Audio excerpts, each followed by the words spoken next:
сабагы кызыктуу, анткени география сабагында биз дүйнө кезебиз. Ал жерде дүйнөлүк картадан мамлекеттерди, эң кооз шаарларды, эң кооз океандарды, дарыяларды жана бир топ маалыматтарды алабыз. Мен үчүн дагы география сабагы мектепте окуп жүргөндө кызыктуу болгон.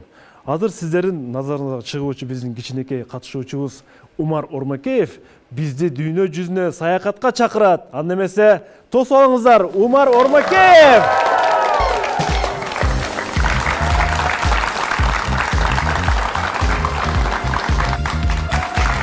Assalamu alaikum. Умар, биздин студиябызга кош келипсиң. Окуулар кандай? Жакшы. Маанай кандай? Жакшы. Өзүң жөнүндө маалымат берчи? Кайсы жерден келдиң? Жашың канчада? Кайсы жерде окуйсуң? Умар. Жашым 9да, 3-В класста окуйм. Керметтөө мектебинде окуйм. Ош шаарындагы Керметтөө мектебинде? Керметтөө мектебинде окуйм. Бизге азыр сен аябай кызыктуу нерселерди алып чыктың. Бул глобус, колунда болсо таякчы. Демек бизди дүйнө жүзүнө саякатка чакырат экенсиң да, Биздин студиябызга ким менен келдиң? Сени коштоп кимдер келди? Мен студияма апам, тайтам, тайнем, досум, агам. Алар бул жерде отурат окшойт, Ооба. Тааныштырып кет, аттары ким?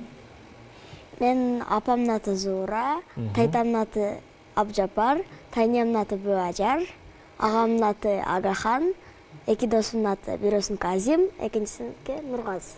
Сени колдоп аябай көп адам келиптир студияга. Азаматсың.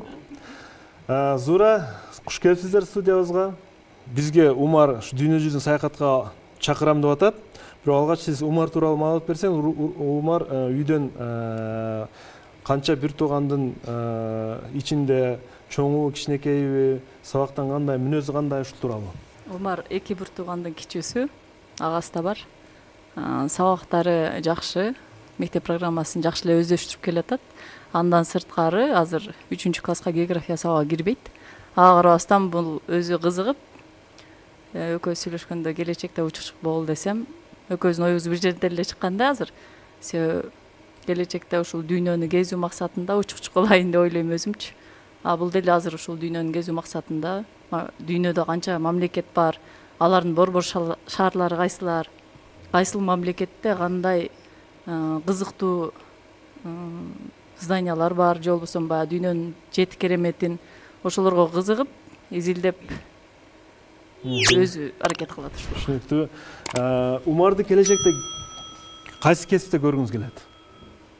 Умарды учкуч деп мен ойлоп атам, бирок бул өзүнүн тандоосу башка. Учкуч кесибинде биз Умарды демек учактардан бизде өзү кесипти аркылайт экен, анын үстүнө дүйнө жүзүнүн көптөгөн мамлекеттерди демек барганга мүмкүнчүлүк табылат. Умар, тилегиңе жет. Силерге чындыгында азыр ушул география жана башка предметтер кире элек, бирок ошентсе сен жаштайынан ошо кызыгып атат дейт да. Бизге ошол алгач жети керемет жөнүндө кыскача маалымат берсең, кайсы жети кереметтер? Телегөрүүчүлөр, теледен көрүп жаткан сенин курдаштарың, сенин кичинекей көрөрмандарың азыр билгиси келип турат да бул жерде.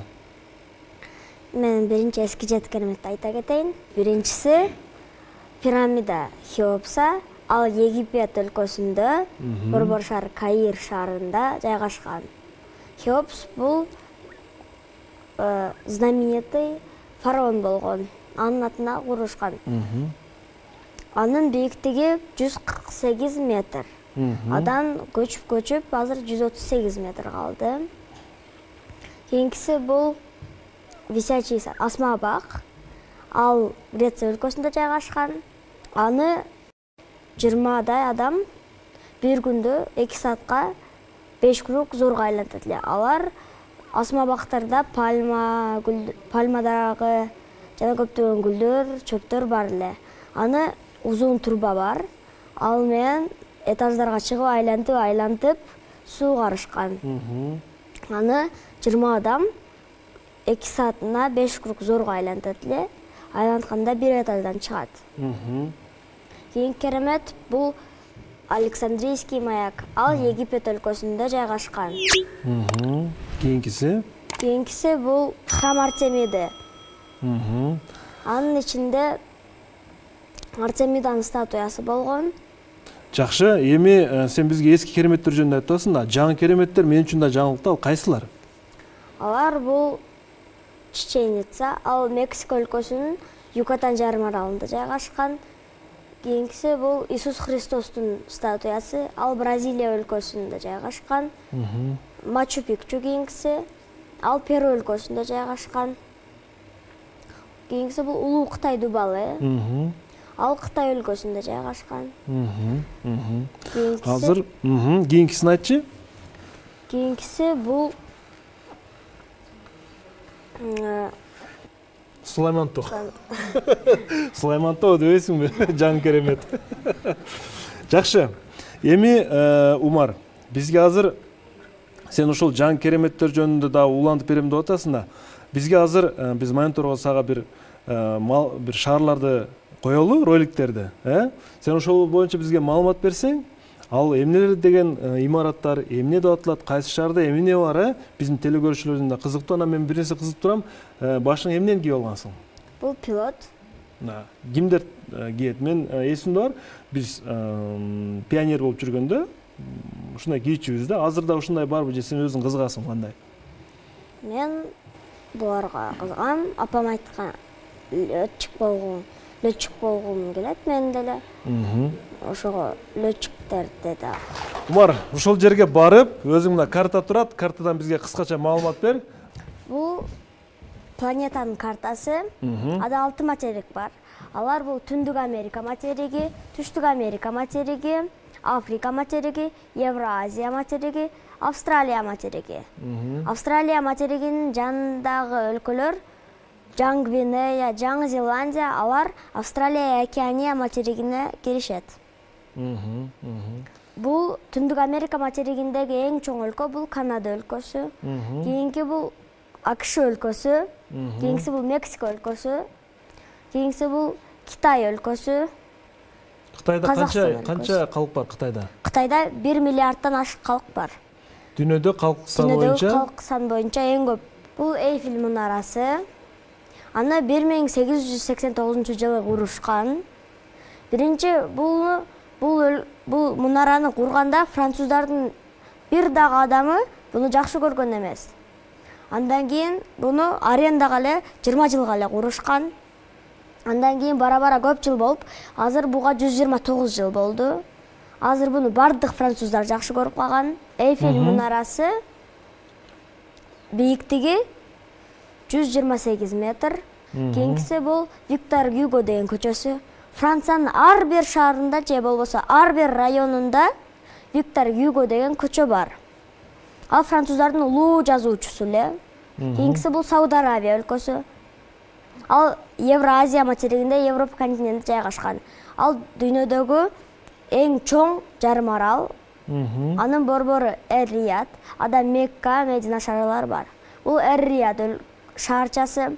Ал Сауд Арабиянын борбору. Кийинкиси бул Мекке. Ажы бул мечит. Буга бир жылына 2 миллиондон көп адам келет. Буга 2 миллиондон көп адам келгени менен бул жака почти бардык өлкөдөн келишет. Кийинкиси бул Медина шаары. Бул жакта Медина деген мечит дагы бар. Ага дагы 1 миллион, 2 миллионго жакын адам келишет.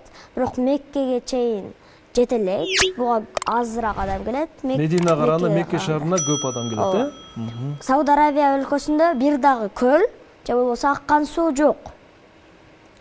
Анан сиз көрүп тургандай, биякта жарым эле тала. Өлкөнүн жарым эле тала. Чөлдөр. Чөл. Жөнөкөй эле чөл. Аларда суу жоктугунан алар жерден чукуп суу алышат, же болбосо деңиздеги туздуу суулардын тузун алып ичишет. Ал жакта 1 литр бензинден караганда 1 литр суу кымбат турат. Бирок ал жака баркын билишибиз керек да. Бул Дубай шаары, Биркен Араб Эмират өлкөсүндөгү таанымал шаар. Ада дүйнөдөгү эң бийик башня бар. Ал Бурж Халифа башнясы. Анын бийиктиги 828 метр. Дубайдагы полициялар Lamborghini, Ferrari жана тез жүрө турган машиналарда жүрөт. Бул Ватикан өлкөсү, ал Италия өлкөсүндө жайгашкан. Анын аянты 0,44 километр. Ал дүйнөдөгү эң кичине өлкө. Анын борбору дагы Ватикан. Алда 1000 эле адам жашайт. Халкы 1000 эле адам. Ватикан дүйнөдөгү эң кичине өлкө. Андан кийин кичине өлкө бул Сан-Марино өлкөсү, ал дагы Италия өлкөсүндө жайгашкан. Чоң рахмат. 9 жаштагы Умар Ормакеев. Көрдүңүздөр, бизди дүйнө жүзүнө саякатка алып барып келди. Азаматсың Умар, азаматсың. Сен Кудай буйрса келечекте сөзсүз учкуч болосуң. Биздин эксклюзивдүү белегибизди тапшыралы.